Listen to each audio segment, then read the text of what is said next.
So we're going to get started. And what I'd like you to do is I'd like you to open up the 10K that I've provided for. So first of all, locate the 10K that I've provided for you. It's the 2018 10K. I've also given you the 2019 10K for later on when we update our model. I want you to locate the 2018 10K. And I want you to populate all of the historical income statement details.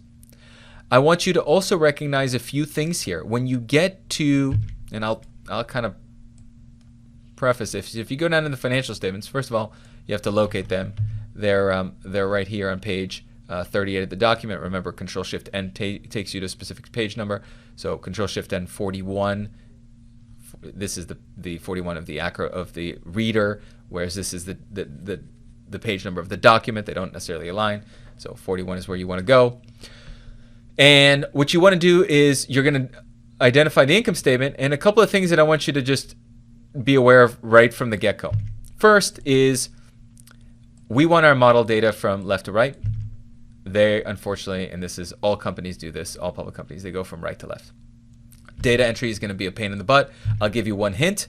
If you hit the Alt sign and use the mouse arrow keys, you can actually grab individual columns and copy and paste them in this way so that so you don't have to kind of do this. Right, this is the only other way. Right, if you don't know about that Alt shortcut, you kind of grab this and then you got to start moving numbers around. I find the easiest thing is hit the Alt key, holding it down, grab with the cursor just the data you want, copy and paste it in. It's going to really accelerate the process of data entry. One thing I will also remind you of is we want our expenses as negatives. Put expenses in as negatives. Okay, be consistent about that so that you can subtotal by simply hitting auto sum. Next thing I want to tell you is when you get down to operating profit, so operating income or operating profit, and kind of the non-accounting term for this is EBIT, earnings before interest and taxes. Notice that Apple in 2018 has operating income of $71 billion, and then it's got other income and expense net of $2 billion, which is income, and then our income before taxes is $72 billion. Well, my template is asking you for this, and the reason why you're always going to want to break out the reason why I knew to do this is because the model always needs interest expense and interest income. And I know that interest income and interest expense is reported under GAAP below operating income. It can only be here. And so what you're going to have to do then is try to look in the footnotes to see if there's more detail around what portion of this net $2 billion is interest expense, interest income, maybe something else entirely. So I want you to really bifurcate that. You can't just kind of blindly go in and grab what's on the income statement because you will not identify these two key items that are going to be very important for us for forecasting. Right? We're going to forecast these very differently than one another. We can't just sort of do, unfortunately, what's on this income statement. Apple's also unusual in that it doesn't really break it out. Most companies will have an income statement that breaks out interest expense, interest income. The one thing that you always have to keep in mind is that it's below the line. You're not going to see interest expense above operating income. It is a non-operating expense, and interest income is non-operating income. So it's going to be here. And so that's where you need to go do the digging. So that's going to be the first challenge.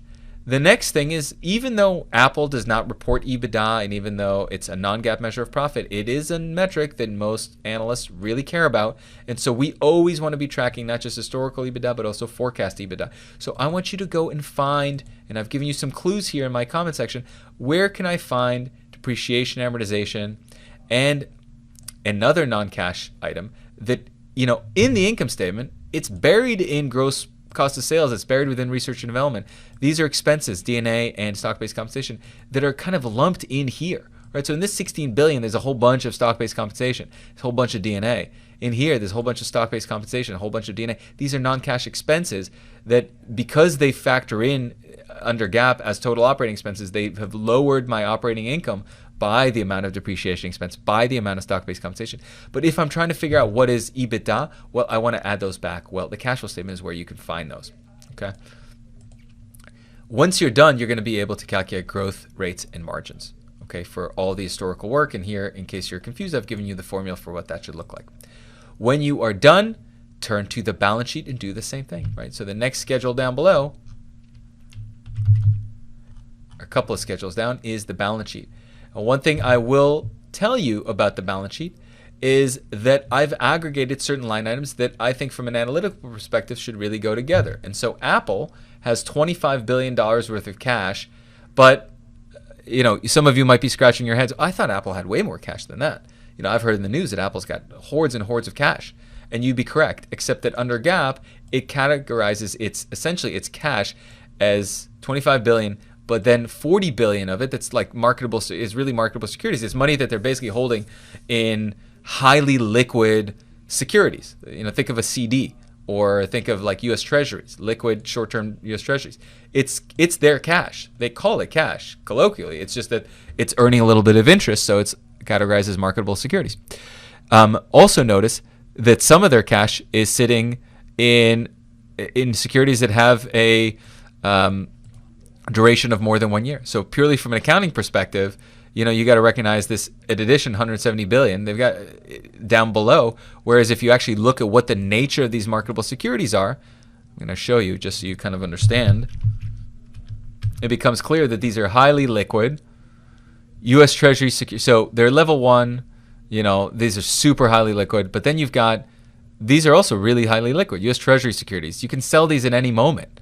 Commercial paper, U.S. agency securities, non-U.S. government securities, right? This is all stuff. They got $95 billion in corporate bonds that they own of presumably other companies. Maybe some of it they own of their own, but that would be unusual. And 95 billion of corporate securities, stocks and bonds of whatever that they could sell at any moment. This is just how they're parking their cash, right? And so from an analytical perspective, we're just going to lump all that together. We're going to do that for a couple of other line items as well.